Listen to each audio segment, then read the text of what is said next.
the United States is funding at an exponentially higher level, significantly, Hmm. nearly $4 billion at the federal level, Hmm. compared to when I started in 2010, it was at just about 450 Hmm. million. Hmm. And so now the research funding is rivaling that of cancer and heart and HIV AIDS.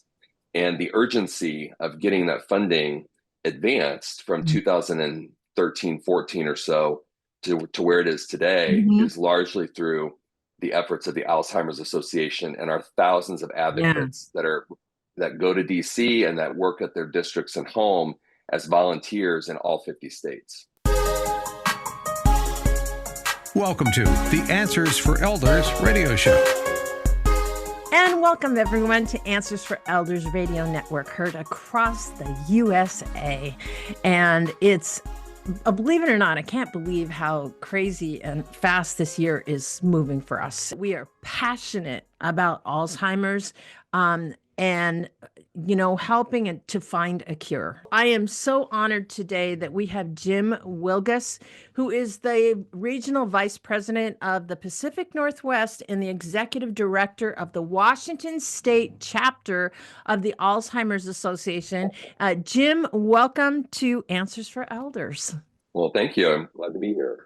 Yes, Jim. And I have to say to those of you, if you're listening to us from outside the Pacific Northwest, we are going to give national contact information. This is a conversation that really is on a broad, holistic scope. So we want to make sure that Jim is talking to all of you, no matter where you are in the USA.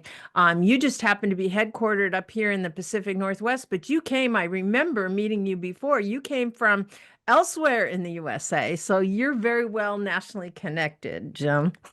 I am. My career has taken me to 7 or 8 different states, and I've worked in practically all 50 states at different parts of my career. So, uh, came to Seattle in 2002, and I've been kind of in and out of Seattle since then, but I've been Hmm. permanently in this role since 2017.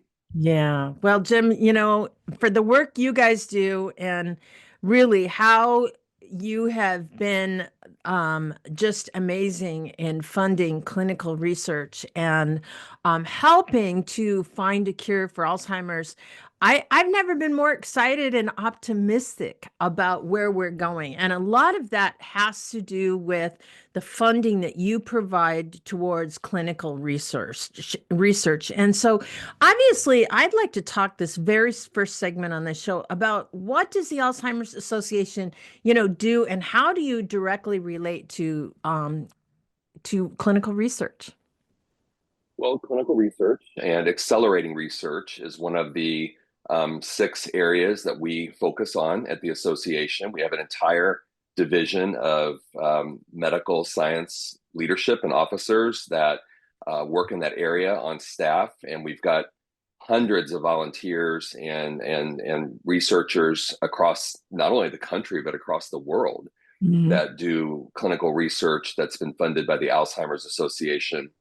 And that amounts right now to about $430 million that are invested in over That's a lot. 1,100 active projects in 56 countries. We're one of the few disease spaces that really is international in our Yeah. scope and scale of what we fund. And we're the largest convener internationally of the Alzheimer's and dementia research and science community worldwide. Hmm. We host an annual convention where we bring, last year was almost 8,000 people together in Philadelphia.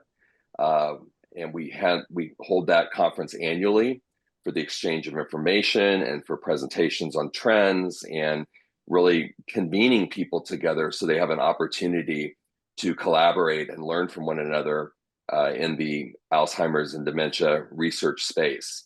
Hmm. So it is an important part of our mission.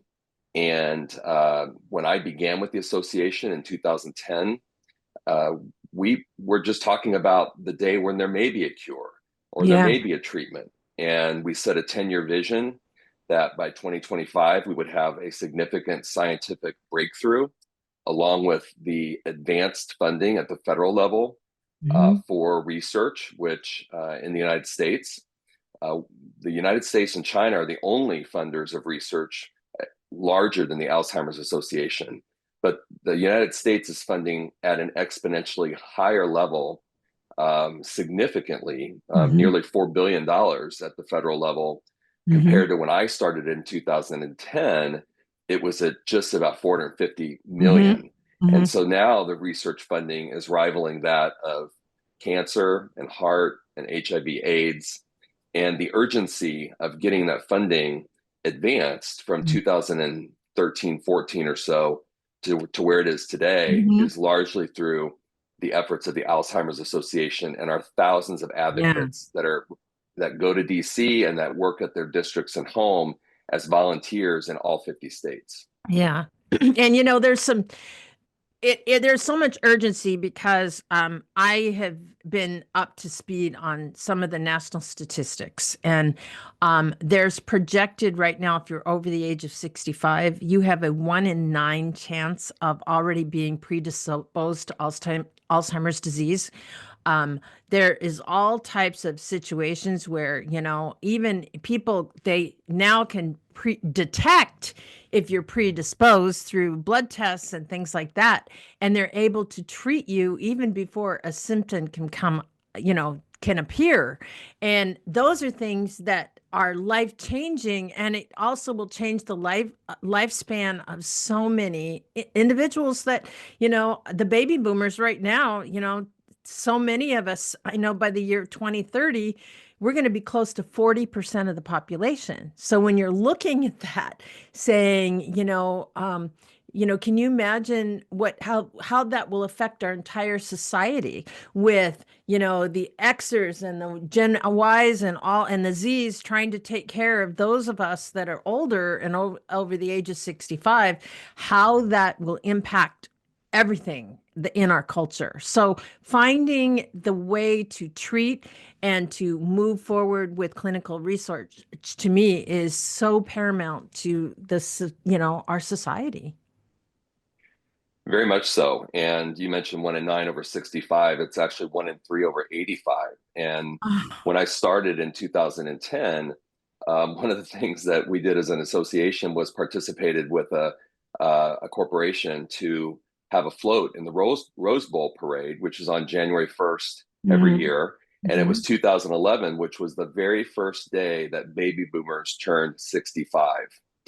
And it was to bring attention to the fact that this generation of an 18-year span audience is going to be turning 65 at 10,000 people a day. And I'll be one of the last of the baby boomer generation to turn 65 when that time frame ends in 2029. And you think about how large that generation is, it is going to be an exponential issue on our society. And the urgency of research to learn things, not only clinical research, but also lifestyle interventions that people can be doing today that could stave off, delay, or prevent Alzheimer's disease is very important. One of the things that we've learned in our science is what's good for the heart is good for the brain.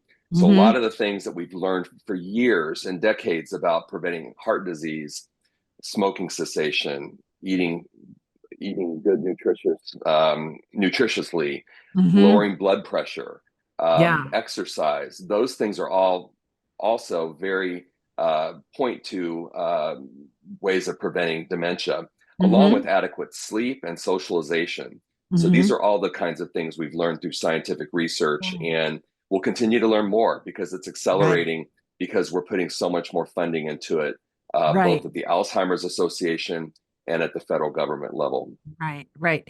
And obviously, you guys, when you talk about the Alzheimer's Association, you're talking about all forms of dementia, because there's so many different forms. I know Alzheimer's is the most common, but like my mother had vascular dementia. We've got celebrities right now that have different type, like Bruce Willis has frontal lobe, and Robin Williams had Lewy body, different types of dementia. You guys really work in the realm of all forms, do you not? In all the forms, and that's why our focuses on Alzheimer's and all other dementia as a part of our mission statement and our goals and what we portray to the public and what's available on our website.